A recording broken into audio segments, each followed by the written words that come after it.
embargo, él fue, eso me gusta mucho de él está decidido a ir a decir su verdad y a fijar su posición en todos los foros y yo lo celebro. ¿Y te parece bien que se respalden mutuamente Cuauhtémoc Cárdenas y Andrés Manuel López Obrador?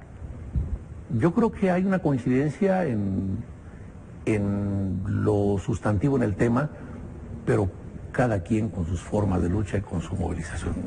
Yo escuché la entrevista que le hicieron al ingeniero cuando le preguntaron ¿y por qué no va a marchar con Andrés? Dijo porque es un evento de Morena. Claro. Solo le faltó añadir y yo no soy de Morena. Pero es que también fue mucha otra gente, entonces también la pregunta era en ese sentido, ¿no? Pero creo que hay una unidad esencial en el tema, pero creo que en cuanto a las formas y a los modos y a lo mejor a las feligresías también... ¿El ingeniero no tendría por qué estar ligado a esas formas de Andrés Manuel? No necesariamente hasta donde él mismo lo ha definido, ¿verdad? Pablo, vamos a nuestro tema. Tú has dado distintas... ¿Cuál es nuestro tema, Yuli? Tu liberación y la negociación política que se dio para esa liberación. Has dado varias entrevistas, sí. Hay que decirlo, con Carmen Aristegui, también en Reforma, donde fuiste muy explícito en la manera como se dio la liberación finalmente para tu caso. Y quise invitar a tu hijo porque estuvimos dándole seguimiento periodístico a través de él, sí. de cómo él estuvo al frente de toda esta negociación. ¿A quién se le ocurrió que podría ser Pablo y no otra persona, un amigo político tuyo, el que estuviera al frente de todo esto? ¿Por qué? Pues es que nadie conoce a Pablo mejor que su papá. Y yo pienso que... Pero tú se lo propusiste a Pablo. No me equivoqué, ni siquiera fue una propuesta, fue una petición a mi pobre hijo que estaba... que lo tomó de sorpresa como a muchos. Y creo que le hizo una brillante defensa, no formal como la que hicieron los abogados que estaban frente a los expedientes, pero fue una brillante defensa, muy enérgica, muy valiente, muy auténtica, pero fue una defensa más moral, ¿no? Por decirlo de alguna manera. ¿A ti qué te preocupaba, Pablo? ¿Y en qué momento? Tú estabas muy joven, no estás joven y... Todavía está.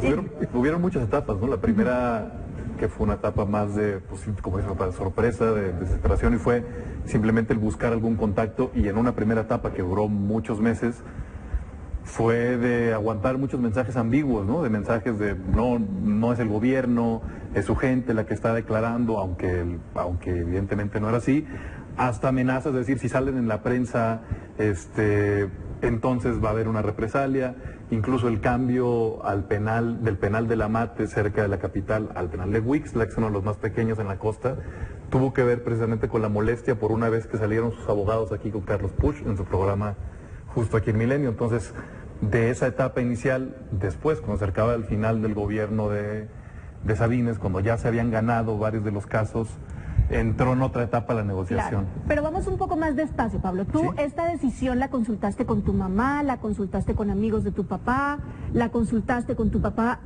¿En un momento dudaste de esto que tenías que hacer? No, pero tampoco, fue una decisión muy impulsiva, ¿no? Al final de cuentas fue tan sorpresivo. ¿Estabas un día Yo estaba un día de trabajo, trabajaba y vivía en Monterrey antes de eso, estaba en Guadalajara en un viaje de trabajo cuando fue la detención de mi papá. Viajo de Guadalajara a Tuxtla con una maleta y con esa maleta me quedé varios meses. Digo, ahí vive la familia y me apoyaron y ahí vivía, pero fue una decisión así, tan intempestiva como se prestaban las circunstancias. No sabía si iba a ir por una semana, por un mes o por año y medio, como terminó siendo, que estuve viviendo ahí en Chiapas. Pablo, ¿y a ti no te daba miedo por tu hijo de tener que mandarlo con estos políticos absolutamente experimentados, casi a la boca del lobo? ¿No pensaste eso? Muchas cosas surgían sobre la marcha y Pablo tuvo que tomar muchas decisiones sin consultarme. Y lo hizo todo muy bien. La verdad es que, te lo tengo que decir tal cual, hubo testigos de muchas reuniones con mi sucesor y algunos me lo decían tal cual, lo tengo que decir, un reconocimiento amoroso a mi hijo. Me decían, en la mesa, el señor que gobernaba ese estado se veía así y tu hijo se veía como un gigante. Y mi hijo es un gigante. ¿Cuándo fue la primera vez que viste a Juan Sabines, el exgobernador de Chiapas? La primera vez que lo vi fue 3 o 4 días después de la detención de mi papá. ¿Cómo te recibió? Me recibió de manera muy sorprendente, ¿no? Diciendo, oye, siento mucho lo que está pasando, yo tengo mucho cariño por tu papá, yo le tengo un gran respeto, pero no soy yo, son otras personas las que están declarando en su contra. Y en ese tono fue el resto de de la conversación, vamos a hacer todo lo que esté en nuestras manos, pero por favor no vayan a decir nada en la prensa porque necesitamos que estas cosas se calmen. Y de esa vez no lo volví a ver durante bastantes meses y varios de los, digamos, de los primeros acuerdos a los que llegamos pues no se cumplieron tampoco en Pero ese periodo. se contradecía, el otro decía, pero es una decisión de Estado.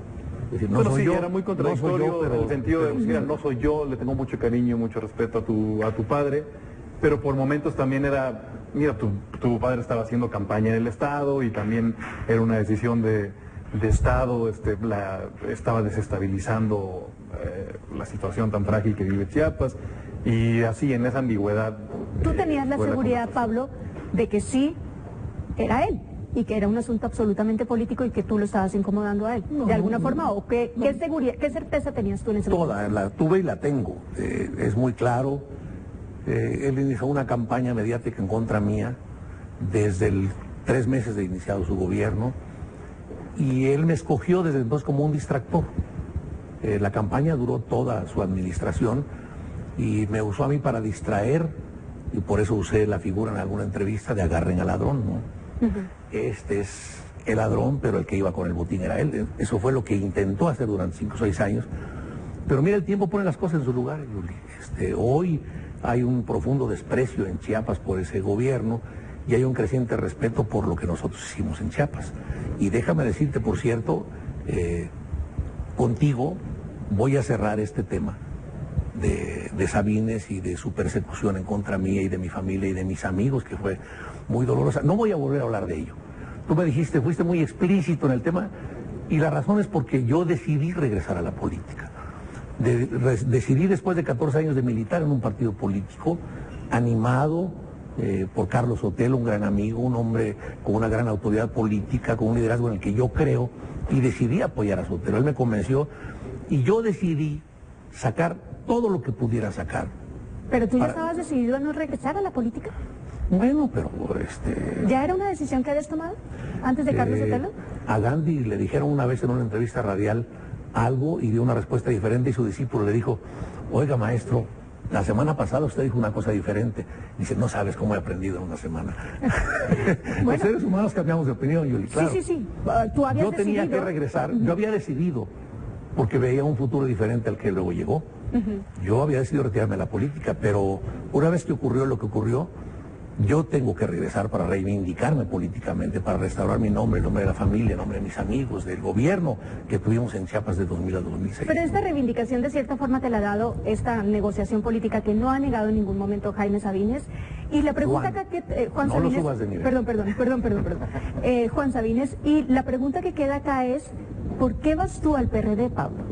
¿Qué es lo que quieres conseguir? Primero, el tema de la negociación, Yuli, que es algo en lo que yo quiero que quede muy claro. Habíamos ganado los principales asuntos, el famoso peculado, los niños de comunidad, los ganamos ante la justicia federal. Ahí nadie nos regaló absolutamente nada. Sí. Lo otro, que eran expedientes de paja, que yo le llamo, que los tenía para mantenerme ahí secuestrado mientras duraba el proceso electoral, es a donde él decide retirarlos. Entonces, no podemos exigir una solución esencialmente judicial a un problema que era esencialmente político. Se necesitaba de manera complementaria esa salida. ¿Por qué al PRD, Yuli? Porque me considero un hombre de izquierda. Sí, pero ¿qué estás buscando? ¿Estás buscando una diputación? ¿Estás buscando ser senador otra vez? ¿Qué es lo que estás buscando? Pero eso es reducir mucho las miras en la política. No, yo pero me eso considero... es ser algo concreto. No, que te voy a decir qué es lo concreto. Hay una razón de gratitud. Cuando yo estaba en cautiverio, el único dirigente político que dio la cara por mí fue Carlos Sotelo. La izquierda, que normalmente reivindica temas de presos políticos, no tomó mi causa. Sotelo sí. Y exigió, incluso sugirió al PRD que la única manera de que podía crecer el partido en Chiapas era deslindarse del pésimo gobierno de Sabines. No le hicieron caso y él siempre exigió mi libertad. A ver, pues hay una razón de gratitud primero, Yuli. Para cerrar este punto del PRD y tus aspiraciones políticas y volver a la parte de la negociación. Si Carlos Sotelo no queda como presidente del partido, ¿tú cierras las aspiraciones políticas o ves que puedes lograr? No, yo voy a caminar con Sotelo. Él encabeza una expresión que se llama democracia social, y que aliada con otras expresiones ha formado un bloque que se llama Patria Digna. Lo que Sotelo está planteando me parece que es lo más fresco que hay ahora en el PRD en su vida interna. Es ser autocríticos en el PRD y reconocer que ha habido una degradación de las prácticas políticas al interior del partido, y Sotelo quiere impulsar un PRD social, le llama él, un partido que esté más cerca de la gente, no necesariamente peleado con el poder, pero no puedes tú estar más cerca del poder que de la gente. Esos son los argumentos de Sotelo, y me convenció a mí. Y me dijo, camina conmigo, y estoy caminando con él para una elección que viene en marzo, a sabiendas de que las corrientes son minoritarias, pero van a crecer, estoy seguro. El discurso de Sotelo está aprendiendo en el Volvemos a hablar en marzo para ver cómo han cambiado tus expectativas en marzo políticas. Hablamos, pero de Sotelo y del PRD, ¿eh? No vamos a hablar ya de eso. Ahora, Pablo, en algún momento, respecto a lo que decía tu papá, ¿en algún momento tuviste a Juan Sabines, que en ese entonces era gobernador, con miedo? ¿Te pareció cuando les decían no lleven esto a la prensa, cuando ya habían hecho una negociación política y no quería que lo denunciaran? ¿Él tenía miedo? Digamos, en la interacción, cuando hablaba conmigo, no es tanto como que yo percibiera un miedo físico de él, pero en el contenido de las peticiones, pues sí me parecía que eran peticiones más de temor que de seguridad, ¿no? Las peticiones en diferentes momentos fueron: no hablen con la prensa, no digan nada, no saquen comunicados, garantícenme que no me van a meter, que no van a demandarme a mí ni al procurador.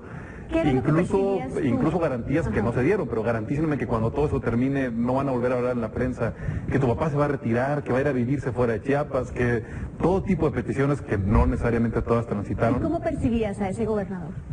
¿Un hombre poderoso? Autoritario, diría, más que poderoso, sobre todo en la primera etapa, ¿no? Con un doble discurso, en el sentido que lo que me decía a mí, en la gran mayoría de las veces terminaba en los hechos siendo diferente o no cumpliéndose, o habiendo una gran...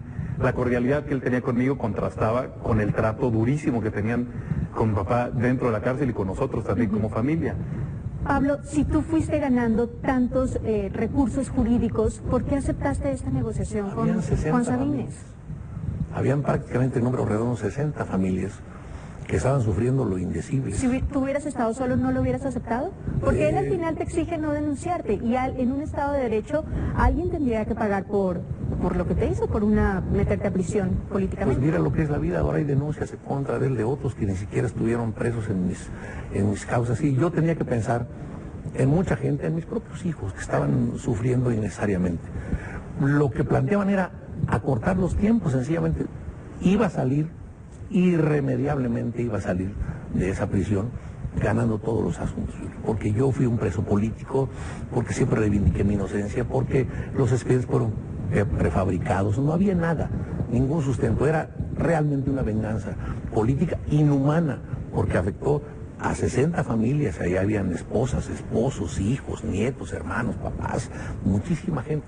Por ello, yo a lo mejor podía haber aguantado. ¿Cerrado este capítulo? Sí, contigo lo estoy cerrando. Públicamente no voy a tocar más ese tema, Yuli, te lo prometo, y lo prometo públicamente ante las cámaras. Ya no voy a hablar más de esto. Hay una vuelta a la página en mi vida. Muy bien. Pablo, muchísimas gracias por acompañarnos esta noche. Al contrario, Yuli, nos sorprende que nos hayas invitado habiendo tantos temas periodísticos en este país. Ay, y todos los hemos tocado, por supuesto. Pablo, muchas gracias. Gracias a ti, Yuli. Gracias, buenas noches. Gracias, buenas noches. Nosotros vamos a una pausa cuando...